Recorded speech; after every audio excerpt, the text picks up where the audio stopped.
Welcome to sunny South Boston, Virginia. We're in a frozen tundra hell. It hasn't stopped snowing for a couple of days. Well, I should say it's been snowing on and off the past couple of days. And this is, I didn't move far enough south. Let's see what's going on inside. Welcome to the shop. So yeah, it's the end of January. It's like the 22nd or 23rd. I don't remember what day it is anymore. And the high today is 26 degrees. Move down south, they said. It'll be warm, they said. It doesn't snow, they said. Are you kidding?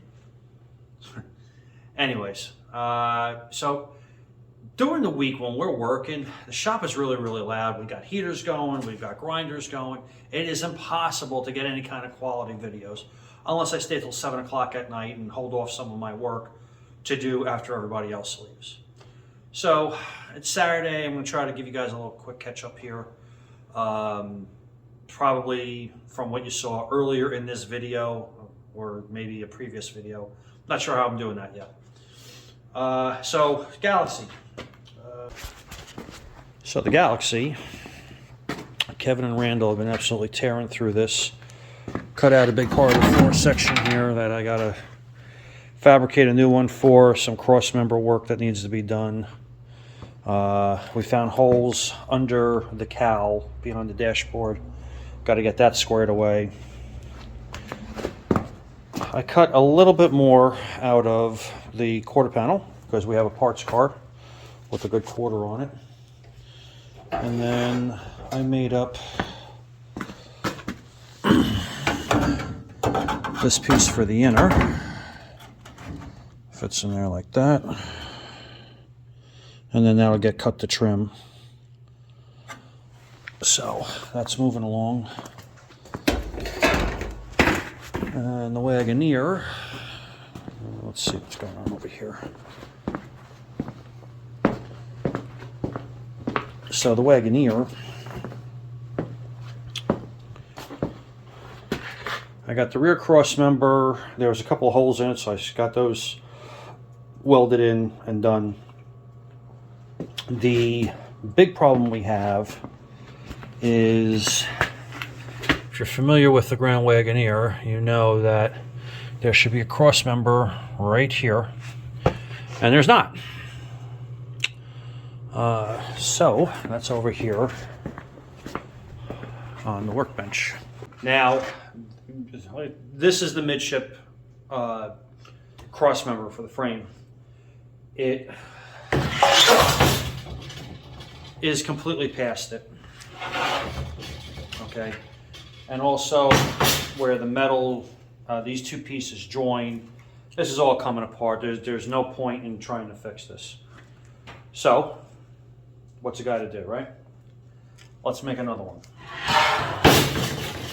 Now, one of the things that's going to make this easier, or I should say less pieces than what the original is that we don't need this. This is the gas tank, one of the gas tank hangers.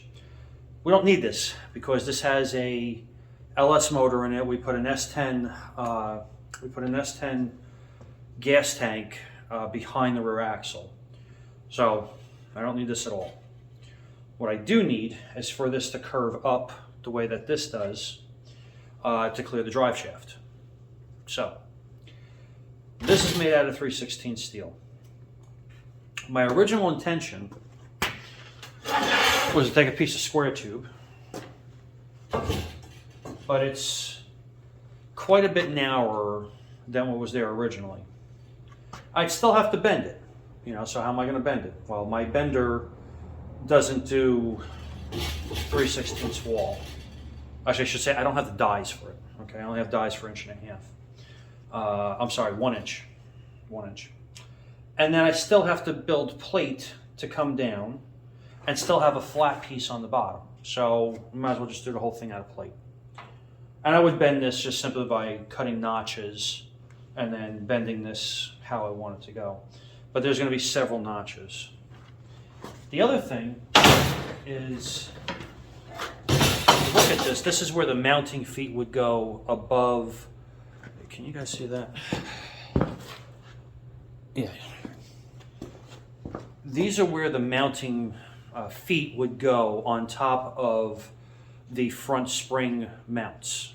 Okay, so when you look at the frame, you have a pocket that the spring goes into, and it's flat on the top, and that's welded to the frame, and actually comes across the top of the frame. So I have some repair work to do in there from where I cut this out and it was all rotted. The actual frame itself was starting to bow down like this, so there's issues. But that's another fight for another day. So this has a curve to it like this. Other than putting a place for the gas tank mount to go without this thing being 8 feet long, that's the only reason for this curve. So I'm eliminating that curve.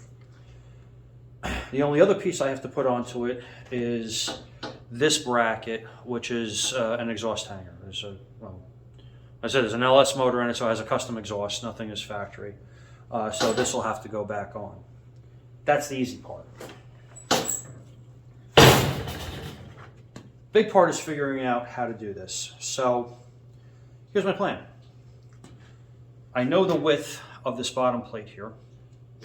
I know what it has to be. So I'm going to cut this entire section to this width. Now where the mounting feet go, which would be here, is smaller. Okay, this is 4 1/8 wide, which is the same as this. The mounting feet are 3.5 by 3 inches this way. I'm not going to cut them into this piece because I'm going to lose material when I build this curve. So my piece here that's 48 inches is probably going to shrink down to 42 or 44 inches. So I say it's going to be too short if I do it that way. So I'll cut the feet separately, weld them onto here, that'll get welded to the truck. That job's done.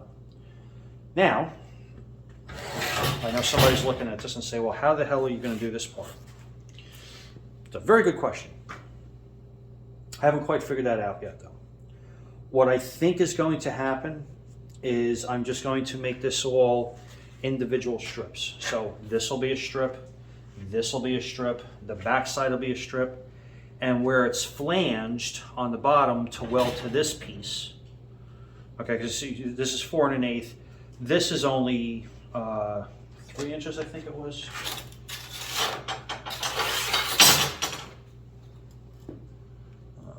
Two inches. Okay. So 2 inches, and then there'll be an inch flange on each side to weld to this. So I'll make all these pieces individually, weld them all together, grind down all the welds. It'll look pretty close to what's here and be just as strong. This is made out of 3/16. This is 3/16.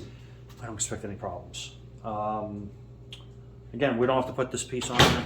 So now what I'm going to do is I'm going to get the plasma cutter fired up. I'm going to get this piece cut, and then I'm going to take it to my hydraulic press where I will start putting the curve into this until it comes down to the ends, so that it sort of does this. Make sense? Okay. Well, let me get to cutting.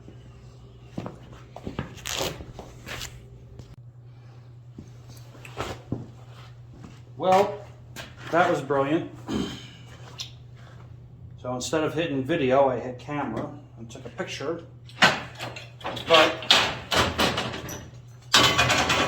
using the plasma cutter, this is the piece I cut.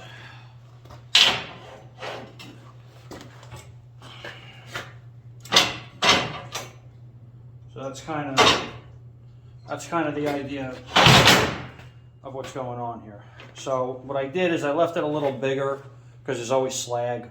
So I have room to clean that off and make a nice straight edge. Get it down to the size it needs to be. Now comes the moment that you've been asking about. How are you going to bend 3/16 steel to match all this? It's really not that hard. I mean, 3/16 is pretty strong, but I'm spending that by hand. Okay. But I want to be a little more precision than that. So we get my press set up, get you guys turned around, and I'll show you how I use an attachment for the hydraulic press to bend. I could actually bend all the way up to ½ inch, maybe only at about that wide. Something like this is no problem for what I got. All right, so what do I got going on here? Got my 20 ton hydraulic press. I've got an insert in here from a company called Swag Off-Road. They make things that make Harbor Freight tools better. If that makes any sense to you. So, like, you know, they make this. Then they also make a stand for the Harbor Freight portaband saw. They make different dies, I think, for the Harbor Freight bead roller and for the Harbor Freight pipe bender, not the tube bender, because we don't have one, the pipe bender. You got to check them out. They make a lot of really neat stuff, all made in USA. I've had this, it's got to be 8 or 9 years now, and I absolutely love it. So it's very simple. This is a weld together kit. So it came to me in pieces. I had to weld everything in here together, and it works just like a regular sheet metal rig does, just with this big guy. So I have this on my first bend line. Okay, I have 4 bend lines. So like I said, when we get done, this thing's going to go like this, like this, like this. So the here and here. Yes, imagine me drawing in here. Is where my bends are going to be. So because once I bend a piece, I can't fit the piece back through, but because there's 2 bends going in opposite directions, I can put it in the machine and then turn it around to do my other bend and turn it upside down. Okay? So how far do I have to go? Well, it's going to be a lot of in and out and comparing it to my original piece, but the operation of it is very simple. The more I press on this, the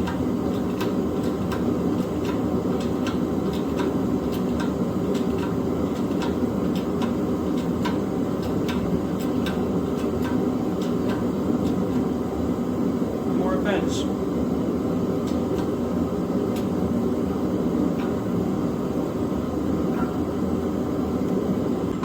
As I was saying, so simple, even a child. Okay, but you see now, we've got a bend in that. So, now it's a lot of back and forth until I get the exact shape I want. So, I'm going to screw around with this. I tell you guys to get a cup of coffee, but next time you see me, this will be done.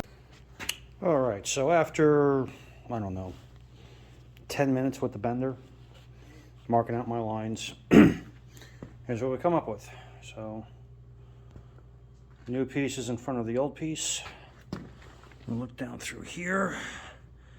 It's maybe, I don't know, 3/16 higher, which for him is okay because he's got a lift kit on this and 35-inch tires, so he could probably use a little extra room. But I am thoroughly happy with that. So if you don't have access to those kind of tools like that press or the insert from Swag, you know, you can caveman this, put it in a vise and bend it over. It won't be as accurate. The other thing that you can do if you do want to be accurate is where your bend line is. Score it with a cutting wheel on a 4.5-inch grinder. Now you're going to have to go almost all the way through, so it's going to take a little trial and error for you to figure out what depth, but then you can more or less take a pair of pliers, bend it wherever it is that you want to bend it, and then weld that seam back together. Just remember to cut it on the opposite side of where you want to bend. So let's say I want to bend this here. I would score the line here so that when you bend it, this opens up, okay? And then come back and weld it, grind it, and you know, nobody's gonna know any different. But I'm pretty happy with that. Now, I got to make this piece. Where is my, there we go. I got to make this piece, which is going to look just like this, only it's going to be 2.5 inches wide. And then I'll have the side pieces here to make and weld it all together. So I'm not going to bore you going through the whole other, process of making the same thing twice. I may even leave that for a part 2 because, well, it's Saturday, it's cold. I think the high here today is going to be like 26. Oh no, I'm sorry, that was yesterday. It's actually going to be like 37 today, but it's cold here in the shop. So, I don't know. Yeah, we'll see you in part 2.